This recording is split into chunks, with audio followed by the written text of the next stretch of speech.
Muy buenos días, comenzamos Prohibido Olvidar por Graffiti, FM 87.9 en Mar del Plata. Estamos los miércoles de 9 a 10 horas, con Pablo Aceto y quien habla, Gloria Álvarez. ¿Qué tal, Pablo? ¿Qué se cuenta? Muy buenos días. Bueno, estamos viendo la información, las definiciones de las elecciones norteamericanas que dan, por lo menos hasta esta hora, claramente un triunfo a Trump. Salió, anoche iba a hablar Kamala Harris. No apareció. Apareció No. una persona al que no tuvieron el gusto de presentar. Nadie sabía quién era, pero anunció que Kamala Harris iba a hablar hoy, por hoy miércoles, que estaban contando los votos, pero bueno. Pero no hay, Pablo, una veda política. Bueno, ya las declaraciones ya se tienen que ir formalizando, pero bueno, claramente la situación allá no daba para que Kamala Harris, y de a poco se han ido yendo todos los seguidores. Bueno, vamos a ver cómo se termina definiendo, pero claramente esto ya está resuelto y hubo. Estaría ganando Trump, ¿no es cierto? Aparentemente lo que ha terminado definiendo esto ha sido la política exterior, ¿no? El efecto Palestina. Ha habido mucho de esto. Si bien Kamala Harris este, salió muy pro derecho de las mujeres, diversidad y esto, pero hay gente que ha tenido en cuenta también los derechos de las mujeres palestinas, ucranianas, Y que sí. están viendo morir sus hijos, y, y ante una política exterior del Partido Demócrata que ha llevado guerras por todo lado. Eso también ha influido, más allá de algunos otros aspectos que evidentemente hacen que el resultado se dé como se da hasta ahora, donde Trump ganaría, tiene un sistema electoral distinto al nuestro. Nosotros tuvimos un sistema electoral parecido hasta la reforma constitucional. Nosotros vamos por voto directo, ellos no, votan por colegio electoral, pero esta vez estaría ganando el colegio electoral, pero también ganó la general de los votos, así que vamos a ver cómo se va desarrollando las cosas. Muy bien, vamos a contar cómo va a ser el programa de hoy. En unos minutos vamos a escuchar la columna de Alberto Cortés. La falsa democracia se llama la columna de Cortés. Vamos a comentar algunas notas, por ejemplo, Día del Bancario, que es hoy, qué servicios no funcionan este miércoles. ¿Cuál es el trámite que se recomienda hacer en ANSES? Otro tema, peatonal San Martín denuncian zona liberada. ¿Y qué es el silencio positivo?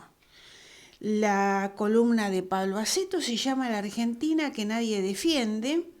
Bueno, y nos despedimos como siempre con un tema musical. Vamos a escuchar hoy a Charly García y Pedro Aznar. Muy bien, Pablo, ¿tenemos para escuchar la columna de Alberto Cortés? Si un país cualquiera mantuviera presas a personas por más de 20 años sin cargos ni derecho de defensa, ¿cómo calificaría la prensa a ese país? Sin duda como dictadura oprobiosa.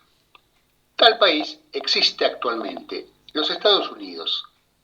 En Guantánamo, ilegalmente ocupado por Estados Unidos en Cuba, hay decenas de detenidos, en algún momento centenares, en esos términos. Abundan denuncias sobre condiciones de detención y suicidios. George W. Bush reconoció además en 2006 la existencia de prisiones secretas. Hasta hace pocos años era el país con mayor cantidad de presos sobre población. Hoy la situación es similar, aunque El Salvador, Ruanda y dos países pequeños lo superaron. Muchos de esos presos son políticos, aunque los disfracen con otros cargos, como casi siempre hacen las dictaduras. Si no, ¿cómo se explica que cada tanto sean indultados o canjeados por razones políticas? Pero tratándose de Estados Unidos, dominante de la mayoría de la prensa mundial y empresas de Internet y redes sociales, sistema de propaganda y ocultamiento de la verdad, que sería envidia de Goebbels, ministro de comunicación de Hitler, esos rótulos se eluden y solo se consideran esos datos como meras anomalías incómodas. Al contrario, el país así actuante es calificado de, entre comillas, democracia, y se da el lujo de calificar que otros son o no, entre comillas, democracias, respetan o no los derechos humanos, etc. En la Declaración de Independencia de Estados Unidos dice: sostenemos como evidentes estas verdades. Los hombres son creados iguales, dotados de derechos inalienables, la vida, la libertad y la búsqueda de la felicidad. Tras fundarse la nación, supuestamente bajo estos principios, mantuvo la esclavitud por 97 años. No la había en el norte, pero dadas las economías interdependientes, no sorprenden las leyes garantizando la devolución de esclavos fugitivos al sur, castigando a quienes lo ayudaran. La esclavitud se abolió formalmente en 1863-65, pero siguieron mecanismos para mantenerla bajo otros formatos. Por ejemplo, trabajos forzados en plantaciones privadas de presos, la mayoría negros. Con variaciones, esta explotación continúa hasta la actualidad. Muchos historiadores destacan el papel de la esclavitud en la acumulación originaria del capital en los Estados Unidos. Chomsky agrega el apoderamiento de las tierras de los pueblos originarios. Debe sumarse el robo de más de la mitad del territorio mexicano. Sin ello, ricos estados norteamericanos como California y Texas serían mexicanos. Allí y en Nicaragua, conquistada a mediados del siglo XIX por un filibustero estadounidense, el dominio estadounidense significó reimplantar la esclavitud en territorios que la habían abolido antes.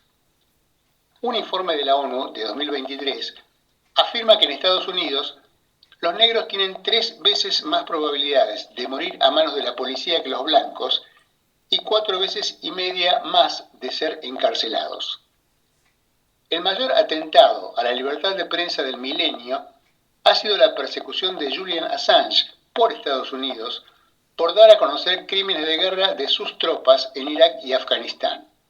Pasó 7 años confinado en una embajada y otros 5 en una cárcel de alta seguridad, hasta que la movilización internacional contra esta infamia presionó una salida diplomática.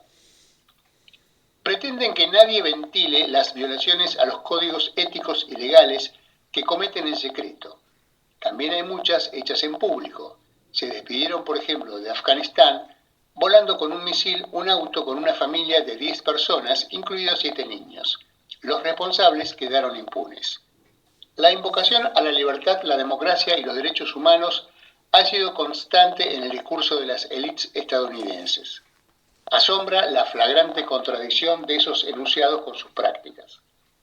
La mayor afrenta a la democracia y los derechos humanos del siglo XX fue el nazismo. En buena medida se inspiró en modelos norteamericanos. Hitler recogió las ideas de Henry Ford, a quien condecoró, así como directivo de la General Motors, autor del manual antisemita El Judío Internacional. Las leyes de Nuremberg, estigmatizando y discriminando a los judíos, evocaban las leyes de Jim Crow, equivalentes en Estados Unidos con los negros. Para justificar sus pretensiones como raza superior, entre comillas, de expandirse, subordinando o asesinando a las, entre comillas, razas eslavas inferiores, el más parecido ejemplo que encontraban eran los blancos norteamericanos expandiéndose hacia el oeste, arrebatando tierras, confinando y asesinando a los pueblos originarios, desde el siglo XVIII en adelante. La eugenesia fue importada también de Estados Unidos. En América Latina, los Estados Unidos sostuvieron numerosas dictaduras, muchas surgidas de fuerzas militares creadas por ellos tras invadir los respectivos países. Somoza en Nicaragua, Trujillo en Dominicana, Duvalier en Haití y Batista en Cuba son solo las más famosas. Crearon y mantuvieron la Escuela de las Américas, conocida como Escuela de Dictadores. Asesores norteamericanos experimentados en Vietnam enseñaron técnicas de tortura a sus colegas latinoamericanos. Se califica a los Estados Unidos como democracia, entre comillas, por tener gobernantes electos, entre comillas, libremente por el pueblo. Veamos. Las posibilidades de elección están, de entrada, recortadas por los monopolios de los medios de comunicación dominantes, que invisibilizan a todo candidato por fuera de los dos partidos tradicionales de ideologías semejantes. Por ejemplo, ¿cuántos candidatos a presidente hay en la actual elección en curso? La mayoría de los escuchas probablemente crean que 2. Sin embargo, hay 9. Los otros 7 no existen para los medios. Por ello, la mayoría de electores ni siquiera tiene la chance de escogerlos. Pero además, cuando algún candidato no alineado con las grandes empresas logra colarse entre las opciones demócratas, la burocracia partidaria opera para sacarlo de carrera. Wikileaks lo reveló en 2016 con Bernie Sanders y en 1944 se dio con la candidatura vicepresidencial de Henry Wallace. ¿Es relevante remontarse tan atrás? Sí lo es. En aquella convención demócrata, Wallace, por entonces vice de Roosevelt, era número puesto por su enorme popularidad. La nomenclatura partidaria operó entre bambalinas hasta cambiarlo por un oscuro senador, Harry Truman. Roosevelt, ya enfermo, moriría en menos de un año. ¿Cuál era la diferencia entre los dos postulantes? Wallace, un pacifista, quería continuar la política de Roosevelt, que buscaba entendimientos con la Unión Soviética. Truman, el único hombre que decidió arrojar 2 bombas atómicas y comenzar la Guerra Fría. En varias ocasiones, el sistema de votación por electores que rige en el país hizo que terminara presidente el candidato menos votado. En una de ellas, además, año 2000, ni siquiera sabemos hasta hoy quién realmente ganaba dentro de ese sistema, ya que la Corte Suprema decidió, por 5-4, que no se verificaran los 537 votos dudosos que definían legalmente la elección. Preguntado en 2014 el expresidente Carter sobre decisiones de la Corte Suprema en temas electorales, respondió: ahora es solo una oligarquía en la que el soborno político ilimitado es la esencia de conseguir las nominaciones para presidente o ser elegido presidente. Uno de los grupos más gravitantes de esa oligarquía es el complejo industrial militar, denunciado no por un izquierdista, sino por otro presidente del país, general además Eisenhower. Los Estados Unidos elaboran una lista de países a los cuales, entre comillas, sancionan, acusándolos de promover el terrorismo. Ahora bien, uno de los pocos países, si no el único, condenado por la Corte Internacional de Justicia por promover el terrorismo, son los Estados Unidos. Fallo del 27 de junio de 1986. Cuando los gobiernos norteamericanos o cualquiera de sus múltiples tentáculos comunicacionales juzgan a otros como democracias o no democráticos, conviene recordar los antecedentes del juez. Día del bancario. ¿Qué servicios no funcionarán este miércoles? Los empleados bancarios no realizarán atención presencial en las sucursales de bancos de todo el país en el día de hoy. Este miércoles 6 de noviembre se celebra el Día del Bancario, por lo que va a ser una jornada de asueto para quienes trabajan en el sistema financiero. Los empleados bancarios no van a realizar atención presencial en las sucursales de bancos de todo el país. Debido a esta suspensión de actividades, los clientes de los bancos no van a tener acceso a la atención personalizada ni podrán realizar trámites que requieran de asistencia física. los pagos o vencimientos que originalmente se programaron para el 6 de noviembre se pasan automáticamente al día siguiente, jueves 7 de noviembre. El día del bancario también incluye el cese de actividades de las cámaras compensadoras que gestionan la liquidación y compensación de las operaciones bancarias. Los canales digitales como el home banking estarán disponibles, permitiendo que los usuarios realicen transacciones básicas como pago de servicios, transferencias y consultas de saldos desde sus dispositivos electrónicos. Los cajeros automáticos van a funcionar de manera habitual. En caso de que el cliente necesite retirar efectivo adicional, se puede hacer en supermercados y farmacias que van a ofrecer el servicio de extracción a través de tarjetas de débito. Vamos a otro tema. ¿Qué trámite recomienda hacer ANSES? La ANSES detalló que las jubilaciones, pensiones y asignaciones que paga el organismo van a tener ahora en noviembre del 2024 un aumento del 3,47%. Los jubilados con haberes mínimos van a cobrar un bono de hasta 70.000 pesos. En paralelo, se difundió el calendario de pagos del aguinaldo para las jubilaciones y pensiones en diciembre de 2024. En ese sentido, ante diversas versiones en cuanto a un trámite obligatorio para cobrar el sueldo anual complementario, el organismo emitió un comunicado para aclararlo.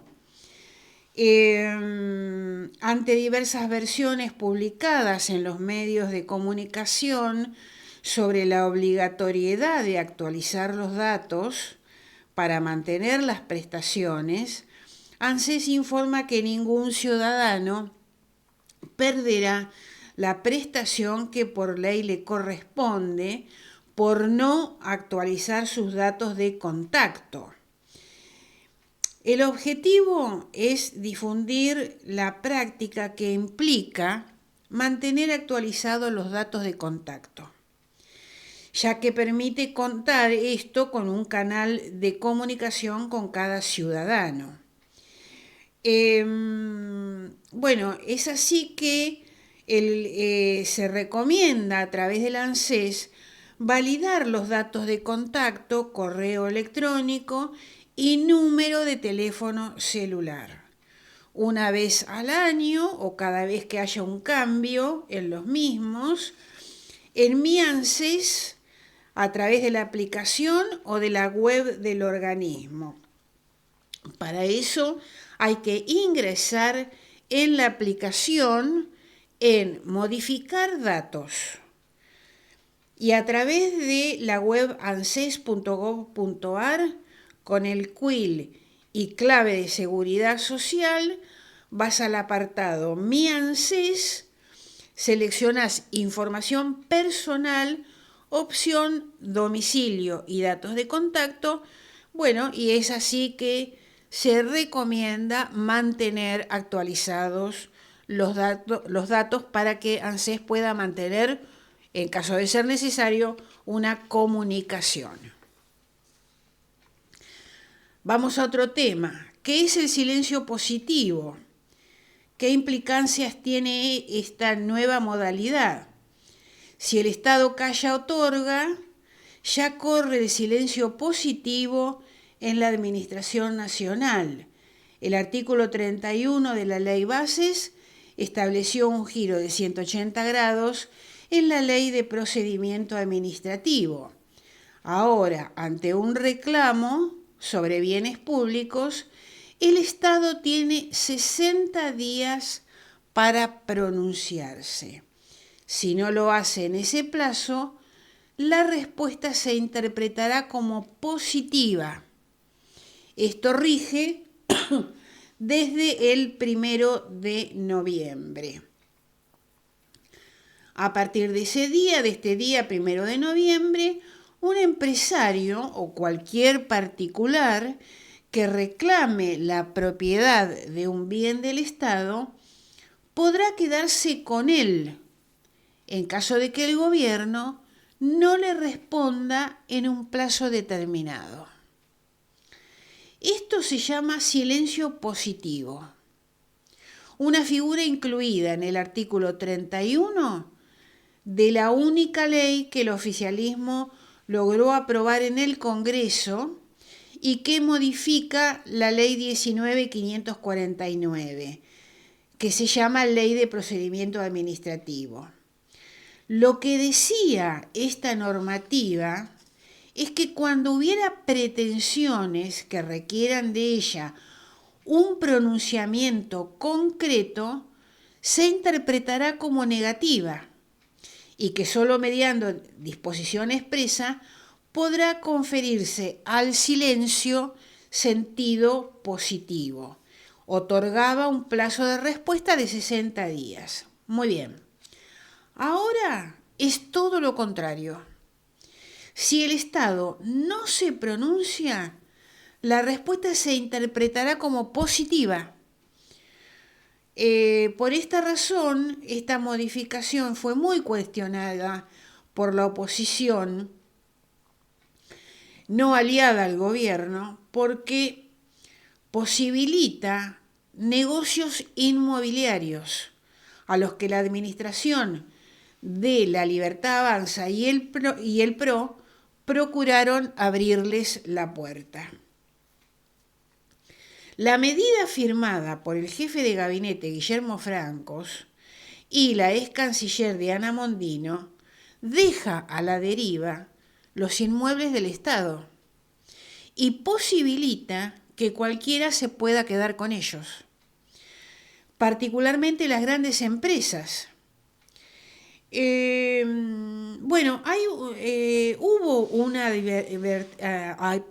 advertencia de Juliana Di Tullio durante su tratamiento en el Senado. La legisladora había advertido que esta modificación estaba destinada a habilitar negocios inmobiliarios de privados, pero con los bienes del Estado.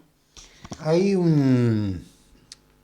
por ejemplo, en la provincia de Buenos Aires, donde no hay mucho predio que sea del Estado Nacional. No hay mucho en comparación a lo que es el territorio, pero sí hay, por ejemplo, el camino ferroviario. Sí, es verdad. Claro. Por ejemplo, lo que sería el camino ferroviario del puerto al puerto, el viejo camino ferroviario al puerto, que está inactivo hace años, el que está por la calle Vértiz. Sí. Sí. Por ejemplo, en Peralta Ramos y Vértiz, ahí, qué sé yo, un propietario, tienen ahí que no sé cómo lo obtuvieron, porque justamente está en terrenos nacionales. Sí. Un complejo de fútbol. Tranquilamente se puede quedar con todo, total. Del otro lado hay un centro de jubilados. De jubilados, sí. Hay un vecino que puso una plaza. Sí, también. Ahora, tranquilamente, por ejemplo, lo que es el camino, la línea que va a Miramar, también puede ser reclamada.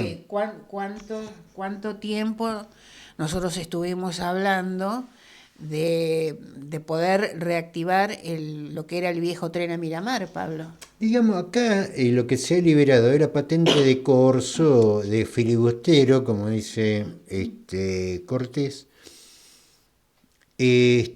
Porque, a ver, uno tiene la esperanza de que el sistema ferroviario se revitalice. Algún día alguien lo hará. Si se empieza a cortar esas líneas, ya es imposible. O sea, un privado tranquilamente se puede quedar con esos terrenos. O Y listo, sea, y te cortó la línea ferroviaria. claro. Por ejemplo, Sí. estamos hablando del interior, uno piensa que en algún momento alguien, todavía no se ve quién, pero alguien puede revitalizar lo que es el puerto de Mar del Plata, llevando la línea ferroviaria en funcionamiento de la calle Berti. Ya hay una cancha de fútbol, ya hay un centro jubilado, hay uno que puso una plaza, después vendrán otro y pondrán otra cosa, serán dueños del patrimonio público y listo, ya es imposible. Claro, o sea, particulares, como vos decís, Pablo, se hacen dueños de bienes que son de todos los argentinos. Y por ejemplo, si se quedan con lo que es la línea que va a Miramar, listo, olvídate, ya Miramar nunca más va a tener ferrocarril. Claro. Esto ya es así. Que es, porque incluso la discusión empieza por esto, por los predios de ferrocarriles del Estado, que son predios administrados por la Nación, que están tanto en Cava como en el conurbano.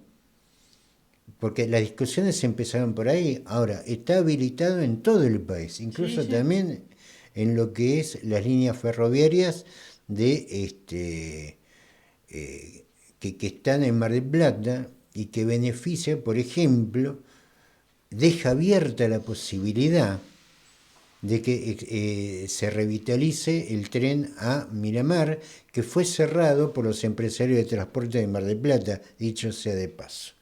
Entonces, también, a ver, y por qué nada más que para cortar la posibilidad de que exista el tren a Miramar, incluso hasta los empresarios de transporte dicen, vamos a poner un negocio ahí de algo, no importa si gana, si pierde, pero vos le cortaste la posibilidad y chau tren. Chau tren. Muy bien, ya para terminar, este tema de que está hablando Pablo y estamos comentando, la legisladora Di Tulio se lo plantea en ese momento a Carlos Nielsen Enemar, que es el abogado que envió el gobierno nacional para responder cuestiones. El letrado admitió que esto es así. Póngale que yo me quedo con la tierra de cualquier empresa del Estado. El Estado no me contesta en 60 días.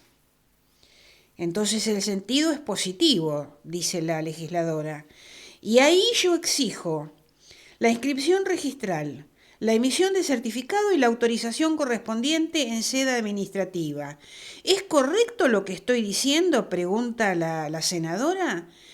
Y Nielsen Enemar, que es el abogado que envió en ese momento el gobierno, le respondió que estaba en lo cierto. Y no solo eso, sino que también aclaró que esa iniciativa tiene una matriz pensada para entregar los recursos del Estado a actores privados. Más clarito, imposible. Entonces, por Hasta ejemplo, ellos mismos lo dicen. sí, ¿qué es lo que te hace, por ejemplo, INSA? Pone un kiosco en terreno que se apropia, que era del Estado. Listo, se acabó la competencia de ferrocarril. Y no importa si el kiosco da plata o no da plata, el tema es cortar el ferrocarril. Claro. Entonces evita la competencia y gana el monopolio del transporte público. Bueno, estas son las cosas que están pasando mientras estamos discutiendo planes. Muy bien. Pablo, la Argentina que nadie defiende. Y un poco se trata de todo esto, ¿no? Hace 2 o 3 programas hablábamos de lo que era la venta de IMSA, Industria Metalúrgica Pescarmona Sociedad Anónima, cuyo principal accionista era el Estado Nacional y la provincia de Mendoza. Una empresa muy relacionada con todo lo que es equipamiento de todo lo que se conoce como, por ejemplo, energías nucleares, energías renovables. Son, por ejemplo, lo que desarrollaron la tecnología del TAM A2, 2C, donde, por ejemplo, la torreta está manejada vía electrónica. La fabricación de turbinas hidráulicas, y el desarrollo de componentes de precisión que ha sido esencial para lo que es la energía nuclear, entre ellas el proyecto CAREM, que son pioneros a nivel mundial en esa tecnología. Esta empresa, que ya es la primera privatización, el Estado vende acciones, bueno, lo compra la empresa ARC Energy, porque es la única que se presentó, con 25 millones de dólares. La verdad, una verdadera ganga. ¿Y a qué se dedica ARC Energy? Y son, por ejemplo, proveedores de equipamiento para lo que es la industria petrolera y gas. Calentadores, bombas de compresión, todo ese tipo de cosas, nada que ver con el desarrollo tecnológico, que es lo que se dedica esta industria, el IMSA. Esto ya lo habíamos hablado. Ahora se agrega a esto el INVAP. El INVAP, que es una sociedad de Estado,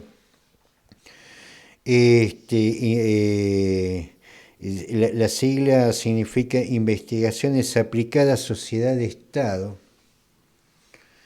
que es por supuesto, una empresa estatal que nunca recibió plata del Estado Nacional, por ejemplo. Todo lo contrario, sus productos se venden en el mundo y genera gran cantidad de recursos en divisas. Producto de el DNU 70, que diputados no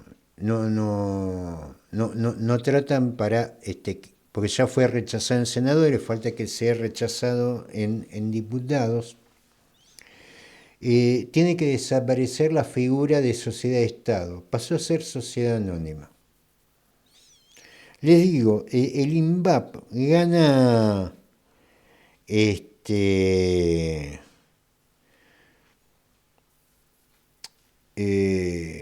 licitaciones en Holanda, en Rusia, en Estados Unidos, desarrolladora de tecnología, hacen satélites. También están muy fuertemente vinculados con el CAREM, porque son desarrolladores de energía nuclear. Si bien no está el tema de una venta de una empresa, quedaría todo en Santa Cruz como único socio, pero ya es el paso previo a la privatización. O sea, Pablo, para que entendamos lo que vos estás diciendo, empresas que son del Estado. Cuando decimos empresas del Estado, son empresas que son de todos los argentinos, están pasando a manos privadas. En este caso, no, la promesa es que no, pero ya pasó a ser sociedad anónima, ya no es más sociedad del Estado. Entonces, ya queda habilitada la posibilidad de su venta. Es el paso previo. INVAP es tan productiva, da tanta ganancia, que se resistió prácticamente a los militares, a Menem, a De la Rúa. Pudo sobrevivir con 230 empleados y con bajo presupuesto, porque ganaba licitaciones por sí sola, en Perú, en Argelia, en Egipto, en Australia, en Arabia Saudita. Vendió reactores nucleares de producción de radioisótopos. Esto es lo que se usa, por ejemplo, en lo que es la medicina nuclear. Ganó licitaciones en General Atomics en Estados Unidos, también en Atomics Energy en Canadá, en Aravena en Francia, Rosatom de Rusia. Miren que los rusos de energía atómica saben, ganó la licitación el INVAP. Digamos, si hay alguien, tengamos en cuenta que, por ejemplo, Rusia es el principal productor de uranio enriquecido en el mundo. Algo de energía nuclear sabe. Bueno, el INVAP les ganó una licitación ahí. Sí, es una lástima, es una pena, Pablo, lo que vos estás diciendo, que no sea hablado en los medios nacionales. Y esto es lo que no se defiende, pero les voy a seguir, por ejemplo, contando qué cosas ganó, qué licitaciones ganó el INVAP. La Hitachi en Japón, Carey en Corea, y así podemos seguir. Bueno, el caso, por ejemplo, del ARSAT, que es un satélite. El comentario, o por lo menos esto, lo que se venía planteando desde hace algunas décadas, el que el gran enemigo del INVAP era la OTAN. ¿Era? La OTAN. La OTAN.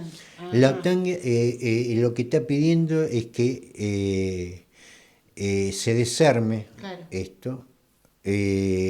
¿Por qué? Porque da un desarrollo tecnológico de primer nivel.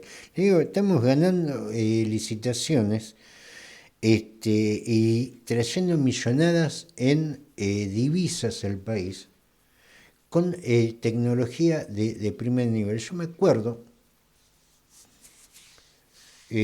hace muchos años, teníamos la empresa Cifra, que era una empresa privada, que eran las famosas calculadoras que se empezaron a hacer, las primeras calculadoras eléctricas, electrónicas, que era un puntapié desde lo privado para avanzar en nuevas tecnologías. Por supuesto, entre los 80 y los 70, en esa época, estaban las importaciones de Japón y de Alemania, la destrozaron. Y la Argentina poco a poco se ha ido primarizando. ¿Qué es primarizar? Vender a granel producto agrícola, ganadero. Evidentemente, la complejidad de la Argentina, no vamos a vivir todo de vender la soja a granel o de vender crudo o gas, que encima las leyes bases prácticamente no tienen que liquidar en el país. Así que es cosa que se llevan, que nosotros nunca vamos a ver un reverendo peso de eso, un reverendo dólar. Todo producto de saqueo. Ahora, lo único que tenemos que nos acercaría o serviría como base o como plataforma para un desarrollo en otras áreas, eso se está destruyendo. Claro. Ahora, cuando uno escucha a la oposición hablando de sus internas, de giras por ahí de campaña y cosas así, y vos no lo ves hablando de esto, o hablando, por ejemplo, de los regalos que está haciendo YPF de pozos convencionales a distintos empresarios, algunas empresas hechas de apuros para aprovechar la volada. Entonces, la verdad que estamos ante un sistema que está podrido, porque algunos, qué sé yo, hablemos del peronismo kirchnerista o peronismo o peronismo libertario, ve la corrupción en el otro punto y el otro ve la corrupción en el otro punto, pero nunca ve la propia. Y entre los dos se conjuga. El país está podrido. Y esto lo demuestra. Que no se, hay un artículo sobre el tema del INVAP que lo presentó Mempo Giardinelli, que fue otro de los candidatos a presidente en la última elección, a que nadie le interesó porque a todos le interesaron más Milei o Massa o Bullrich. Nadie prestó atención a Mempo Giardinelli, que está denunciando esto. Ahora, las grandes fuerzas políticas, ¿alguien escuchó a Cristina hablar de esto? No, está hablando de un capitalismo más humanizado. No sabemos muy bien de qué está hablando. Y de cosas que hay que repensar. Acá lo primero que hay que hacer es defender estas posiciones. Hoy la gran cantidad de argentinos no saben ni siquiera que existe el INVAP. Y que no saben, como tampoco saben del silencio positivo, que esto va a condenar a muchos lugares porque especialmente van por los terrenos de los ferrocarriles. Porque es lo que está en juego. También está en juego lo que son unos terrenos que de lo que era Canal 7, ATC. También. Que son también lo que está, sí. que son los terrenos más caros de la República Argentina. Eso directamente eso está para que vayan y lo reclamen. O sea, Pablo, para poner un ejemplo bien sencillo, yo reclamo esos terrenos, ¿no? Si nadie me contesta en 60 días, los terrenos son míos. En realidad es mucho peor, porque si vos te quedás con un terreno, el gobierno te va a contestar en 60 días y te va a echar. Ahora, si se presenta otro, porque Sí. también está lo arbitrario de esto, porque a quién va a contestar y a quién no. Claro. Digamos, si esto es parejo, entonces vamos, nos instalamos todo en toda la franja de los ferrocarriles que está ahí por Vértiz. Por ejemplo, hay mucha gente sin casa. Claro. Entonces se instala, reclama la propiedad y ya se tiene un terreno. A eso sí le van a contestar. Porque entra en juego acá lo que es, a ver, si la ley es pareja para todo, Entonces los mapuches que reclaman terrenos de parques nacionales están en su derecho. Ahora no, a ellos le contestan, le dicen que no. Claro, te contestan. Ahora, Listo. a los inversores o de los chantunes que están pegados al gobierno, ¿le van a contestar a Pablo Roca si se queda con terrenos como por ejemplo se quieren quedar con los terrenos de YPF de Bahía Blanca? ¿El gobierno nacional le va a contestar o le va a dejar en el silencio positivo?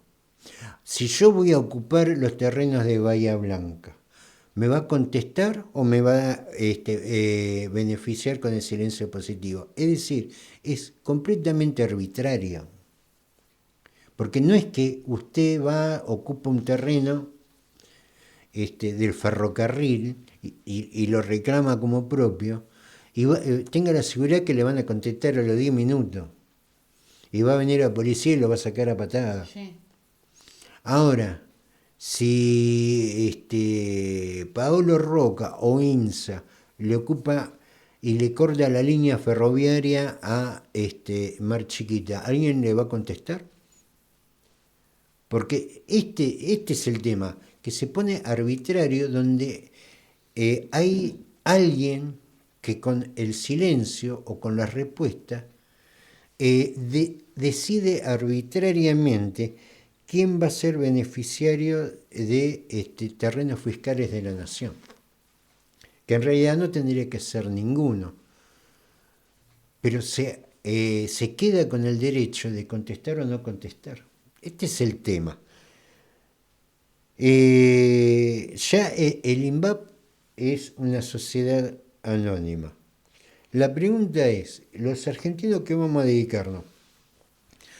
¿A Rappi, a ser taxistas o Uber?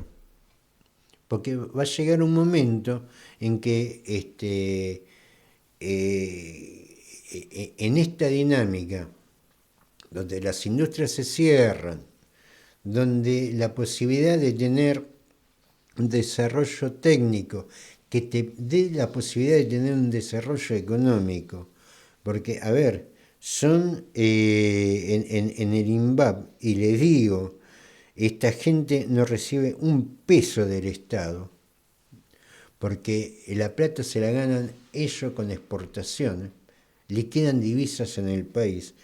Son 1.700 trabajadores calificados, que donde usted cierre esto, porque esto lo privatiza, igual que la industria Pez Carmona, la van a terminar, porque, a ver, ARC Energy no tiene nada que ver con el rubro.